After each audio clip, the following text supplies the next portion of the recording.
for you guys. I'm so sorry. I missed the royal etiquette of waiting for everybody else to sit. Thank you all so much for being here. Thank you for making this film. As these guys know, having just seen it, it's a film that takes you across decades, across tones, across places. It's a journey in so many different ways. And I think each of your character kind of have a moment of setting the tone of the part of the film that you're in. And I want to talk to each of you about how you do that, how you build that character, who sets tone. But I figured the way to start is with the character we start with, which is Perfidia Beverly Hills. So TEYANA TAYLOR, we see you are setting the moment of this arrival of the French 75 with the intensity of those first 40 minutes. And it's a big question to ask, but when you take on this character and you realize not just how dominant Perfidia is, but how to channel that and how to make her this character you do not forget for the rest of the film, how did you start with that? Oh, that's a loaded question. Perfidia is very complex, you know, but one thing I love about her is she's unapologetically herself, you know, and I think, you know, Paul and I really went in with a plan with Perfidia and understanding what she needed to do, and the mistakes that she needed to make, you know. I think that her mistakes set up Willa, you know, it sets up the next generation to rise, and you know, even throughout the rise, you know, it came with my past flaws, and that came back to Hunt, Bob, and Willa. But you know, Perfidia, and Perfidia had to do what she had to do, and you know, Perfidia didn't have to dip out on everybody, but she did it, you know. But again, to your point, it really set the tone, and it needed to happen, and Perfidia needed to fall for Willa to rise. When we meet the French 75 in the beginning of this movie, there's bomb throwers, literal bomb throwers, fireworks, everything else. But to have an organization, you have to have a caretaker, which Regina, I think is where your character comes in, as somebody who can get everybody where they need to be on time or have a look in your eyes. I think is a really dominant part of the beginning of that film of saying, I know what's happening, I'm clocking this. So Regina, for you, when approaching that earlier part of the film, how did you get that across with so little dialogue, with so much warmth? That's a great question. I don't know. I guess you just really feel it. You know, you think, what would you do in those real circumstances? Like, you know, it's Perfidia. You know, D'Angelo loves Perfidia, but you know how you see something and everything's going well. Now, I knew this was going to be a problem because it could never end well, the two of them getting together. Wow. So I think once you see a romance start, the pregnancy was a concern. There was certainly a lack of focus, and I think you start to feel where things are going to go astray in your group, and when it's different from what you started from, you feel that. So I think by the time Perfidia goes back to Perfidia. By the time Perfidia had the incident at the bank, I think you kind of know it's over. And you know it's the beginning of the end. But I would like to say D'Angelo loves Perfidia. I mean, they're close friends. You don't necessarily see it as much as you did in the making of it. But I think you feel it though, for sure. Yeah. So, Leo, you've got Ghetto Pat in the beginning of the film, who then turns into Bob. But it really is kind of two different guys. Like you're watching him at the beginning, wanting to just be part of this group, kind of this admiration for Perfidia and everybody else. And then you kind of see the light go out as the movie goes on a little bit, and he's, you know, holding up in his house. So did you approach it as two different people? Did you kind of see this as two different guys who then sort of become the same guy as the film goes on? I think I did. You know, Paul has these singular concepts and ideas when he makes a movie that becomes the narrative and the structure, and the idea of a character that was basically kind of an extra to her revolutionary acts. You know, he was the bomb maker. He's like sitting in the background. She's like, you know, make a show, Bob. And this was based a lot on characters from the book Days of Rage that we read, which is based on the Weather Underground and civil rights movements and the Black Panthers. And, you know, the idea of these characters, what's the aftermath of that, you know? Where did they go to too far extremes? And what's the repercussions on the next generation?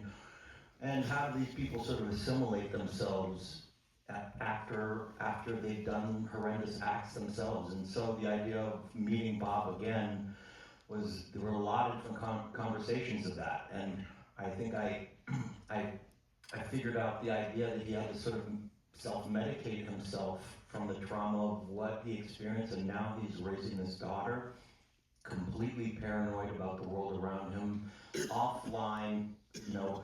It's when we went up to Northern California, so much of the locations of this movie became their own characters, and they informed, I think, who we were as characters. So I got to meet a lot of people in Northern California, which were they were called hipniks. They were like hippies that were kind of, you know, rednecks too, like don't tread on me, get off my property, I hate the government, but also smoke pot and mushrooms.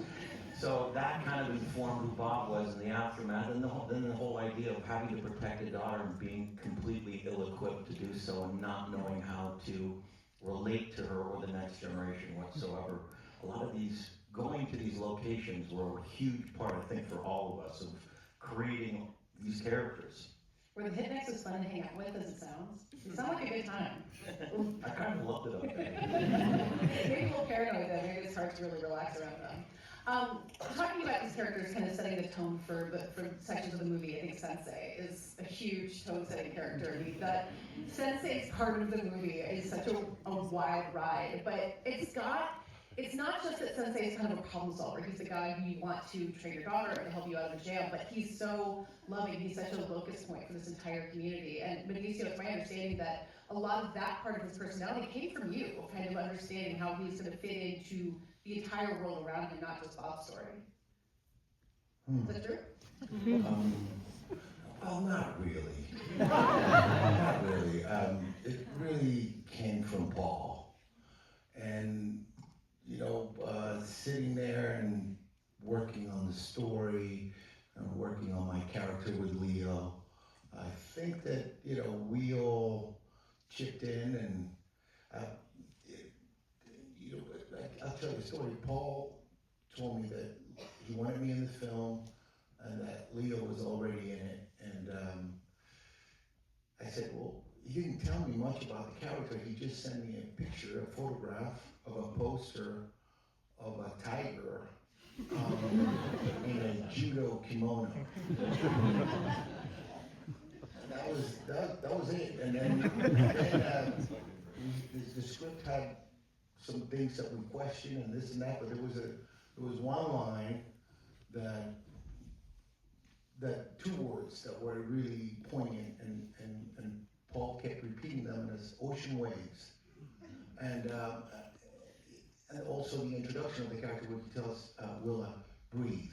And so that's really the foundation of the character in a way, and also perhaps that he's a 40 underdog, you know, so put that together and then maybe you get a sensei. Yeah. You've all talked about how Paul is kind of ready to reinvent things and improvise and kind of change things on the fly, which feels kind of unimaginable seeing this movie, as you guys think maybe. It feels so perfect the way that it is. But Regina, you talked about, so I think specifically the bank robbery scene where it's in the script, chaos TBD is how it was written down. What do you do as an actor when that's in the script and then you show up on set? It was the bank robbery. It was after the bank robbery. We get in the car, and you know, Paul doesn't have a lot of description for the chaos TBD. And so I do remember one day he took us all and he was kind of like, you're gonna run here and the car's gonna be here. Do you remember that day when we were in? I remember that day. Yeah, you were running, y'all, you ran a lot. and so you can't, and you think, oh, okay, this is the roadmap. But I think when we did it, like, I didn't know we were actually gonna drive between cars that were gonna crunch and that there was gonna be sirens and helicopters. I couldn't imagine the vastness. And then I was like, well, Paul, what about, he was like, well, what would you do? And I was like, okay, I'll do that. If you know, if you were gonna be in a bank robbery. So it is a lot, it was my brain didn't quite grasp what chaos TBD meant. Tiana, what was that chaos like from your perspective? Because there's a lot of running that we see on screen. I imagine there's even more that we didn't get to see. Let me tell you something. She's still running in her brain. You know what, I still low-key have an attitude because you have this one scene, we wound up reshooting it, Remember when I was jumping over the fence with the gun and like, In one I hand. was out, like I had the stunts. And when I went to Paul's house to watch the movie, it wasn't there. I said, you mother. Yo, I thought I was killing it too. I really was, but we had to reshoot it because he wanted it to be like more a little bit daytime. It had to do with me.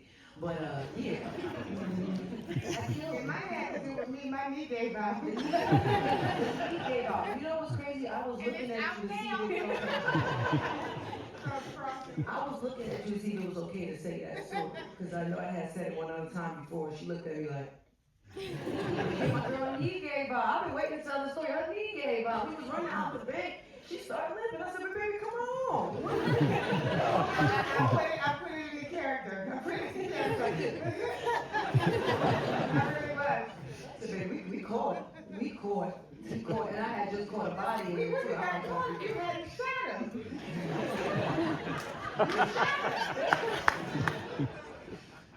There's a lot of work out still. Her knee gave out. So Leo, you talked about how you wanted to work with Paul for such a long time. You guys have, been talking about this project for a long time, but how much did that approach to changing things and, feeling the moment or changing the ending of the movie, I think? Like, how much did that surprise you as the way that he worked, and how did you lean into that and in the process of working with Paul and stuff? I think he's got one of the best combinations. A lot of times writer-directors are very specific and beholden to their ideas, their dialogue, the structure of their story. But he also has this incredible looseness and gives the actors ownership of their characters and the ability to improvise and create these moments. And by the way, I was just listening to Benicio talk about how he came into the film, and Paul gave. The way Benicio came into this film was incredible. I mean, he was off shooting Phoenician Scheme. We were in the middle of production. We're like, we're shutting down production. I think we stopped for 2.5 months to make sure we got him as Sensei Carlos, because we knew there was nobody else. But he came in with such specificity, character development before he got there, and an idea of who Sensei was. And Paul and I, we had a completely different structure for this sort of road trip that we go on. And all the ideas of him having that sort of underground railroad for immigrants, him being tapped into the community like this, we had a completely different storyline.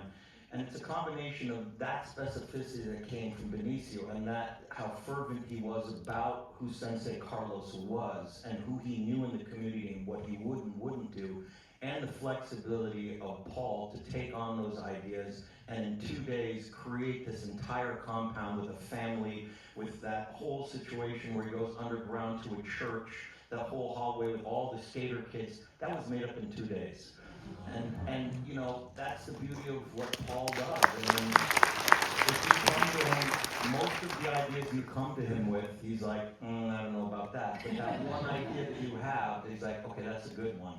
He's truly willing to steer the ship in a completely different direction and give it a try and change the entire structure of the movie, which is a beautiful thing.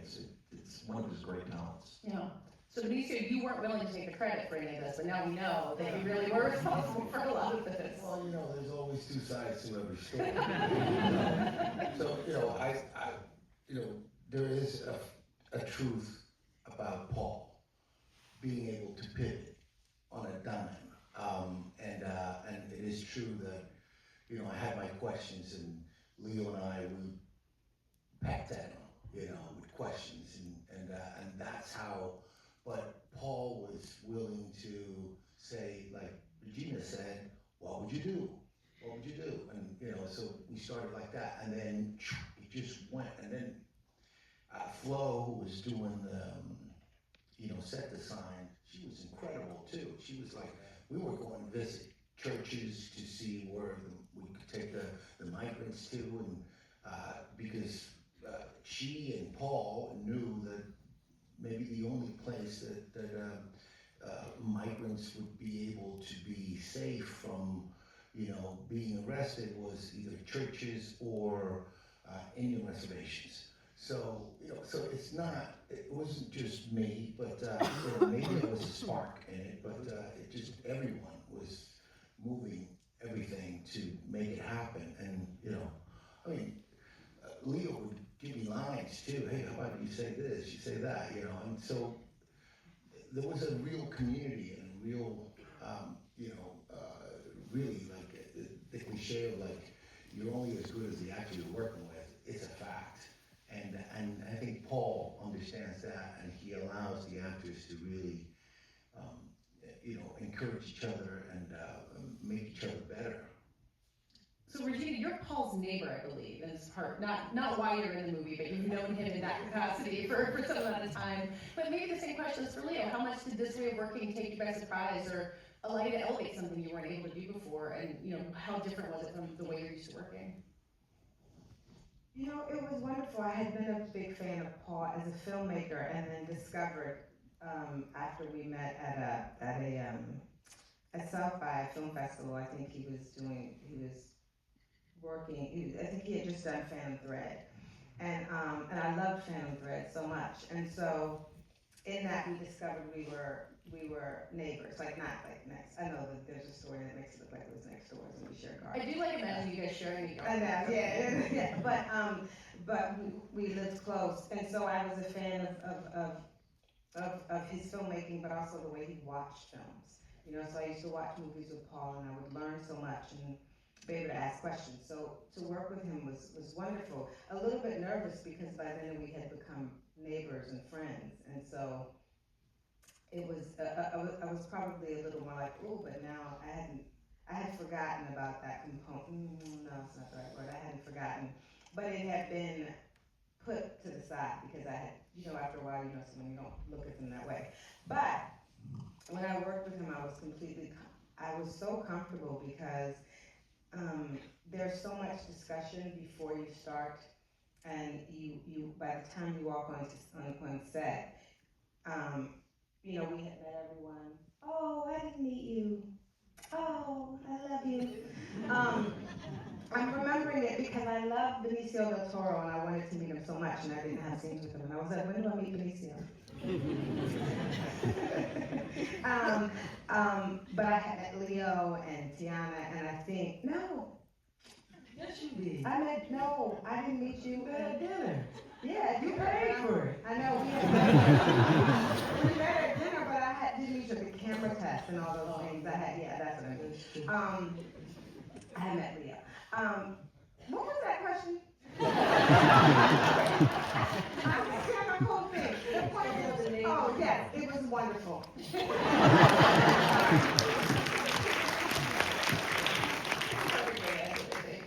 So you guys are key components of this entire cast, but the cast is massive, not just Chase Affinity and Sean Penn, who are other huge roles in this, but just the tiniest roles in this, and just stand out to me so much. Every time I revisited it, there's incredible people who have one or two lines of dialogue. And I wonder for each of you, maybe Leah, to start with you closest, who made you up your game that you shared a scene with, or who surprised you in this huge scene? Oh, really? I will say this, that, you know, you could see in his filmmaking there's this strivings for authenticity, always. I mean, we talk about the locations, the flow, Michael Bowman with the lenses he chooses. You know, he doesn't do a lot of modern day films, and I remember watching The Master for the first time. I'm like, I am in this time period, and there's something visceral and tactile about the way he shoots things that I don't think any one of us can really describe, but he's constantly looking, constantly analyzing what he's seeing through that lens, and as far as the actors are concerned that we got to work with, they were informed so much by the locations that we got to go to. Places in California, I've been all over California, I've never been to these places. They took a year to find, you know, Borrego Springs and Eureka, and then we went to, you know, El Paso, and he handpicked people that had some of these jobs, people that, you know, had a storefront, a family community there. And when Benicio had the idea that I wasn't going to kill a pivotal character, and we both agreed that Sensei wouldn't take care of me if I shot somebody in his dojo, You know, we then went to, we then, all right, how are we gonna get Bob out? Then we went to somebody who really was a corrections facility person and a real nurse, and we asked them. We said, okay, what would you do in this situation? You know, if you knew somebody on the inside, well, I wouldn't do that. I wouldn't let this person out. Well, if you had to, well, I'd give them some sort of code, and then you'd say, okay, what if you gave a code like, well, bad hombres are gonna take their insulin, you know? That's a real person working in real the. person that did that job. Then we went to the nurse, and she's like, well, what if you had to get this guy out of the hospital? Well, I wouldn't do it. Well, if you did, if you had to, well, I'd go flirt with the corrections officer who's usually outside, and I'd whisper in his ear, and I'd tell him, all that stuff is navigated and constructed from these real people in these real locations that really did what they did. So there's a, like I said, there's something tactile to all of it because it's reality. Teyana, who helped you up your game, and who challenged you when it came to taking all this on? Honestly, like me being on set, it was one big masterclass for me. You know, I'm always a student. I will forever be a student. So I automatically felt like I needed to step my game up regardless, you know. I'm a warrior. So like when he yelled, action is it's time. You know, I'm on the battlefield and, you know, I got a job to do and it's my job to be present for my scene partners, for my cast, you know what I'm saying, for my director. So for me, it was a masterclass. Everywhere I was, every single scene, I'm just learning. I'm SpongeBob SquarePants. I'm just soaking it all up. You know what I'm saying? I'm just soaking it all up. December 15th at midnight, please go see SpongeBob. Oh my God! When's the premiere? Oh, you got it? She said the room is sold out tonight, y'all. Listen, SpongeBob SquarePants. I think it's the 22nd. I don't even know the date. But yeah, you know, always a student, always learning, super masterclass for me. Yeah. Regina, how about you? You are the only person who got to interact with the nuns. I don't know if that's what you're going to say, but I mean, I would imagine everyone else is jealous. It was an incredible group of people. They are, and they're a real group. Yeah.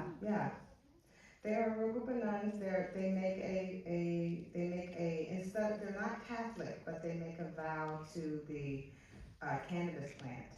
And it's true. And they make and sell some of the purest Sisters of the Valley, some of the very, very good medicinal things. They don't make chocolates because they don't ever want children to get it mixed up. So they're very good if you have any aches or pains. But actually, You want a link to their website? actually, you know what? It was actually Danvers. He's a real, he's a former ICE agent. Oh, the interrogator? The interrogator, yeah. I mean, that statement comes with so much now, you know, before. And he was really great because he interrogated. It wasn't forceful, but something about the way he did it was really, I don't know, it had an impact on me because it was scary, but it was calm. And I think for me, like that would, like working with him in that particular scene was It's all feels to watch that scene too. I think it's intense, but in control. Benicio, how about you? Anyone stand up for you? Well, the whole cast, number one, but I think, you know, I came into the film a little bit, like Leo was saying, a little bit late, and our opening scene was really with the people, non-actors, who were actually, there was a lady that owned the store that we're in, and I just leaned into her and I said, hey, do you mind if I go to the cashier's register and I punch in there and get some money out? We'll give it back. And so I'm walking into the store and I'm doing that, and Leo's doing his business with the phone, and we're yelling at everybody, get out, close the door. And I think that moment, which was the first day I shot, it made everything so like intense and it focused. I think the relationship between Leo and myself immediately was, you know, it got together right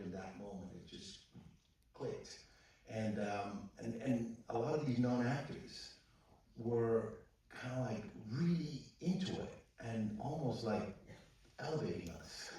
And it was fantastic to work with them, you know. Most of those people you see in El Paso and the actors that are playing the migrants and my family in there, they're non-actors. Yeah, it was great. While we're talking about Sensei though, in the scenes where you guys are in the car, you are really driving the car with Leo hanging half out of it, right? Yeah. Did they let you guys do that? Well, yeah, they put a lot of trust in me and I wasn't drinking real beer. But so that more stunts than you expected to do in a Paul Thomas Anderson movie? I'm not taking credit for doing all those stunts.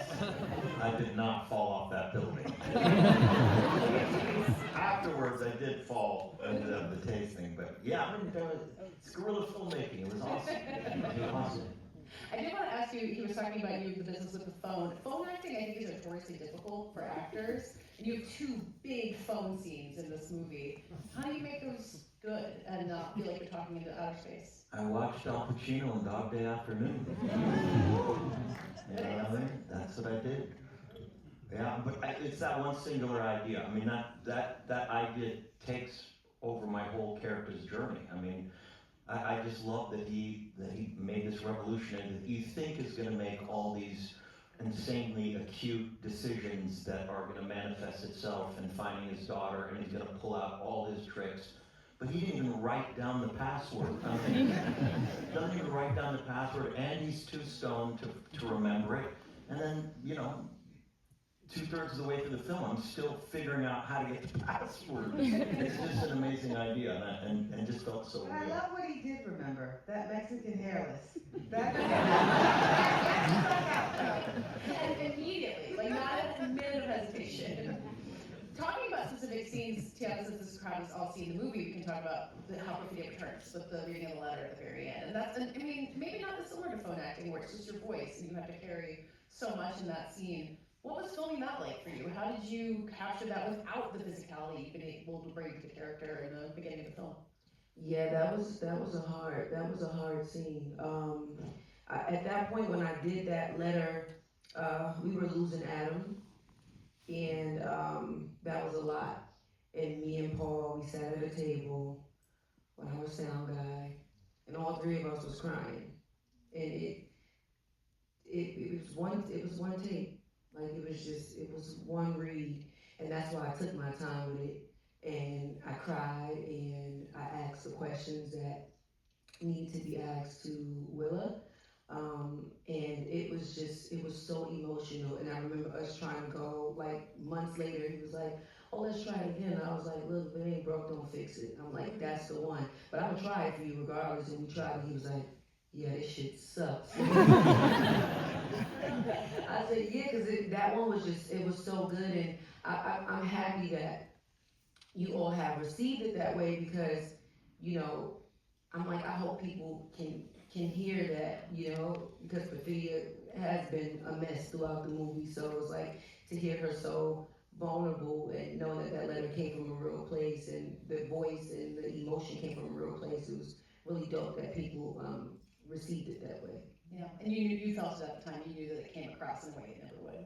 Yeah, that's why I didn't want to redo it. Like, it was just, but of course I'm gonna always still try. But that one was just, it was special, it was emotional, and again, he holding the moonlight. You know, like we was really, it took us a minute to get through it, but it was just one long take. It was longer than that. But I think those moments are like, are you happy? Do you have love? You know, will you try to change the world like I did? You know, we failed, but you will not. You know, these are all the things that I felt like Perfidia wanted to be asked as well. You know, Perfidia was in survival mode, and majority of her life, you know, she was all she had. So I think she asked a lot of necessary questions. And again, we were losing Adam. Rest in peace, Adam. And it was a lot. It was a lot. Yeah. Regina, the scene of yours that pops to me thinking back on the movie is when you kind of find Willa in the bathroom at the school dance, and there's kind of like, I think the score has this kind of magic quality to it. It's like you've stepped out of time in some way, and just kind of the intensity of your gaze and the calmness, kind of what you were saying earlier about the interrogation, that there's this control and this calm to it. What do you remember about getting that scene right? Well, Paul was great. He just told me what I was doing. And when I say that, he was like, remember, you've never met her. She doesn't know who you are. You're asking her to leave with you. You have a very finite amount of time to get her to go and convince her. And so it was like, you know, I think I just thought of everything he said, and he kind of helped navigate what, the weight of the situation, but how can you make sure that she trusts you in a moment? And then of course they had their saying in the music, but it's also, you would imagine it would be terrifying if your dad had told you about this moment, if everyone tells you, if anyone comes and it finally happens for her. But Paul really just kind of we just talked about it a lot, and he kind of set up all the stakes. And then Chase, who's amazing. I mean, you watch her come out, and you know, you're looking into her eyes, and her eyes have strength and innocence. And so, you know, talking to her, she's so amazing. Are devices like that real? We know, did they get made up for this movie that would make it sound like that if they got near each other? Do we even know? All made up, yeah. Okay. It's probably better. I think Paul at one point wanted to have a world with no phones, and then Chase came into the picture. She's like, "What?" You know. She's like, "I'm gonna have a phone." You know, is this today? and that became a great point in the movie. I mean, I remember in an early edit, it wasn't as much of a structure of tension, because that moment where you throw the phone out was much earlier, and then Paul built up to that, and the idea of her lying and having the phone, and her betraying her father, who thinks she's off the grid and living a life like his. Yeah. Yeah, because she's such an admirable character, but she's capable of the stage just like Perfidia or anybody else in this movie. I mean, talking about Chase and the way that the theme emerges at the end of this movie of watching the generational handoff, of watching someone else take up the mantle, maybe get it right next time, maybe not, we'll see. And Leo, when you've done interviews, you talked about Paul as a generational filmmaker, like as someone who just kind of came at this moment, has really defined this whole generational thing. I mean, when you work with Chase, or you see this movie, or just seeing people coming up in the industry, like, do you share that sense of optimism that I think the end of this movie has? That like, hey, maybe the next generation can get it better than we did. Yeah, I do, and I think that always took precedent in Paul's mind. He says he's been thinking about this movie for 20 years, and I can't believe how topical and absolutely pertinent it is to the world we're living in right now. It's so acutely about the extremism on both sides, and people not understanding one another and fighting for their just cause without looking at the other side. And you know, Chase came in, and we knew that this film was going to live or die based on who that Willa character was. And you said it best, and we've said it a bunch of times. She had the perfect combination of strength and innocence. The second you meet her, if you meet her in real life, you're like, I gotta protect this girl. We gotta take care of this girl at all costs. And she also had the ferocity and the fighting spirit that she took on for her mom. But at the end, you know, that was in the script. Right from the onset, you know, what does my character says? He goes, "Be careful, I won't," you know. And the idea that she's doing something different than her mom, but what we tried to do and failed will hopefully be pushed to the next generation, and maybe they will get it right. And she represented all of that. Yeah. Tiana, you were talking earlier about the monologue, the letter reading at the end, and how you're gratified that people have received it the way that you meant to. And I wonder for any of you guys, I guess open questions, someone can jump in. Is there anything that you did that you hoped would come out the right way, that you hoped the audience would see the way that you wanted them to, that let's come back to you, that people said they caught on to what you were trying to do in the movie? I can just make Benicio answer. Well, when I speak in Spanish and there's no subtitles, I've had some people that get, you know, some people get what I'm saying in Spanish. Which is, you know, bringing a little bit of spirituality to sensei. But, you know, I asked Paul, are you going to put subtitles? He goes, everybody will get it. So, I've seen that with the whistle when you're looking for directions. Like, specifically, yeah, okay, yeah. That's a very specific thing that people are catching on to. I don't know where that specifically came from for you. Where it really came from? Yeah, or like how you knew that was the right thing to do in that Well, I grew up in LA, you know, Hispanic community, had a lot of Hispanic Mexican friends growing up. And to tell you the truth, during COVID, I worked with my gardeners a lot, planting cactus on my hillside, and that's how we talk to each other. That's what I did for a year, and then that came out. How are the cactus doing? Things. They're good. They're propagating. Regina, how about you? Anything that comes to mind that came out the way that the audience has received what you wanted them to? I have to be honest, I don't know that I necessarily had an intention for the way the audience received it in that way. I mean, I just wanted her to, for you to feel Deandra and what she felt.